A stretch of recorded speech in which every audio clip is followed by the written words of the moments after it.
when the rain tapped softly against my window and my daughter was asleep beside me.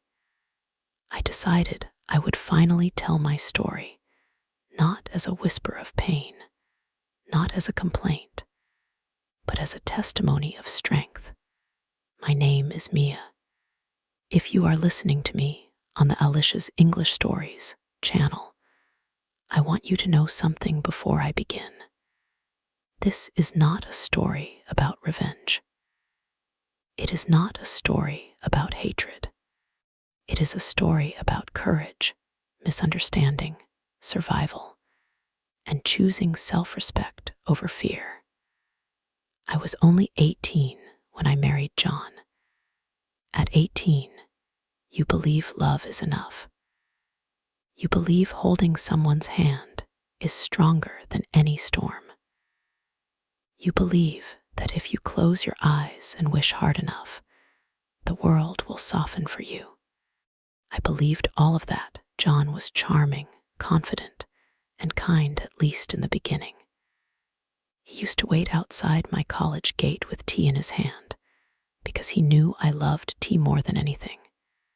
He would say, "Mia, one day I'll build you a house where every window opens toward the sunrise." And I believed him. My family did not. They thought I was too young. They thought I didn't understand life. Maybe they were right, but I was stubborn. And when you are 18, stubbornness feels like strength. So I married him. The day I left my parents' home, my mother didn't cry loudly. She just stood at the doorway, silent. That silence followed me for years. After marriage, things were not immediately terrible. They were different. That is how it always begins, not with pain, but with difference. John worked long hours. I stayed home.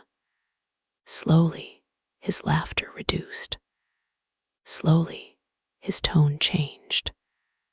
Small arguments became longer ones. Then my daughter was born.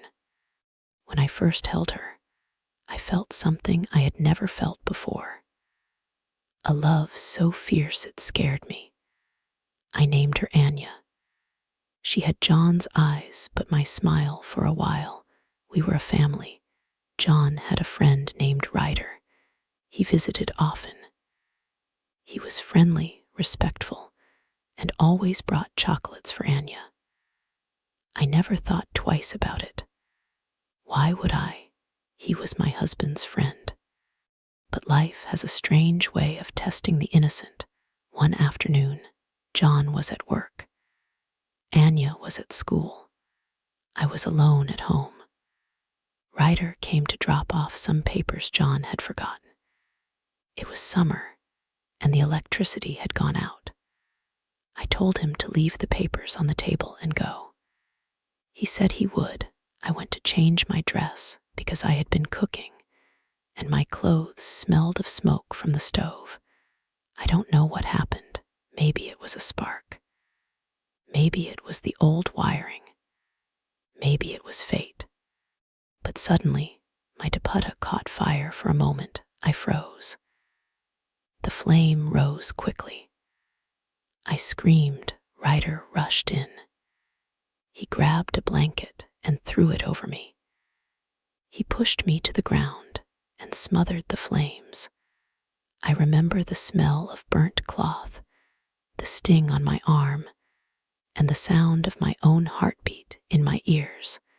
When the fire died, I was shaking uncontrollably. Out of fear, shock, and relief, I held him tightly. It was not love. It was not desire. It was survival. And that was the moment John walked in. He saw his wife holding another man. He didn't see the smoke.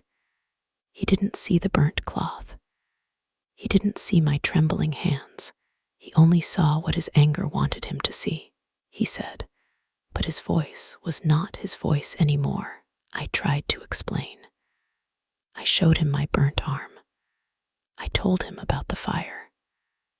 Ryder tried to explain too. But suspicion is like poison. Once it enters the blood, It spreads quickly. John stopped trusting me that day. At first, it was cold silence, then harsh words, then accusations, then something worse, control. He stopped giving me money. He stopped talking to me properly. He began to shout in front of Anya. Sometimes he wouldn't bring food. Sometimes he would lock me in the house when he left. I kept thinking, this will pass. He will understand. Days turned into months. I began to shrink inside myself. There's a kind of pain that leaves no bruises, but still breaks bones inside your heart. Anya was 7 when she first asked me, "Mama, why does Papa shout at you?" That question changed everything. I realized I was not only staying for myself, I was teaching my daughter what love looked like. And this was not love. One night, John came home drunk. He had started drinking more often. He shouted again, accused again. I looked at my daughter's frightened face. That night, when he fell asleep, I packed a small bag, 2 dresses, some documents, a few savings I had hidden, and Anya's school certificate. I held her hand and we left. It was dark.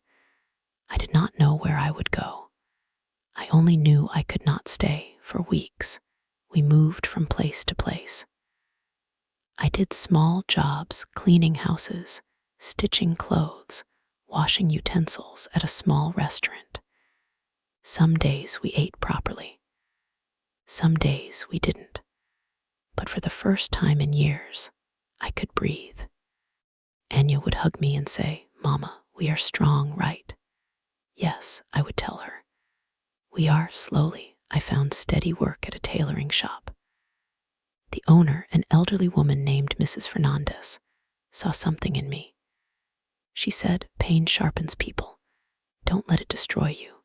I learned fast. I worked hard. I saved money. We rented a small 1-room house.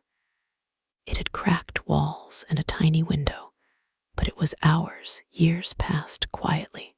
I heard about John from others. He had started drinking heavily. He had lost stability. People said he wandered around, angry at the world. Sometimes I felt sadness. Not for the husband he became, but for the man he could have been. Then came the day that changed everything again. I was returning from the market. It was evening. The road was crowded. I remember hearing a horn, too loud, too close, then darkness. When I opened my eyes, I was in a hospital. My head hurt. My body felt heavy. Anya was crying beside me. The doctor said, "You were lucky. You lost blood, but someone donated immediately. Otherwise, who?" I whispered. Anya looked at the door. John was standing there. He looked older, thinner, broken. He stepped forward slowly. "Mia, I saw the accident. I was nearby. I brought you here. They needed blood. Mine matched." For a moment, I could not speak. The man who once refused me food had given me blood. "Life is strange." He began to cry. I had never seen him cry before. "I was wrong," he said. "I destroyed everything because of my suspicion. I ruined our home. I ruined myself. Please forgive me. Come back." Forgiveness and return are not the same. I forgave him that day, but I did not return, because forgiveness is for peace. Return is for trust, and trust, once shattered, takes more than tears to rebuild. I told him gently, "John, I do not hate you, but I built a life from ashes. I will not burn it again." Nodded slowly. He understood. From that day, he stopped drinking. Not for me, but for himself. He began working small jobs. He tried to rebuild his dignity. We did not reunite as husband and wife. But we learned to coexist as parents. Anya visits him sometimes. He treats her kindly. He treats me respectfully. And I stand here today not as a victim, but as a woman who chose herself. If you are listening to me and you feel trapped, misunderstood, or broken, I want you to remember this. You are not weak for loving. You are not wrong for trusting. But you are powerful when you decide you deserve better. My story is not perfect. It is not glamorous. It is not a fairy tale, but it is real, and sometimes real stories are the ones that save lives. I was 18 when I thought love was enough. Today, I know something better. Love must walk with respect. Love must breathe with trust. And if it doesn't, you must be brave enough to walk away. My name is Mia, and this is my story.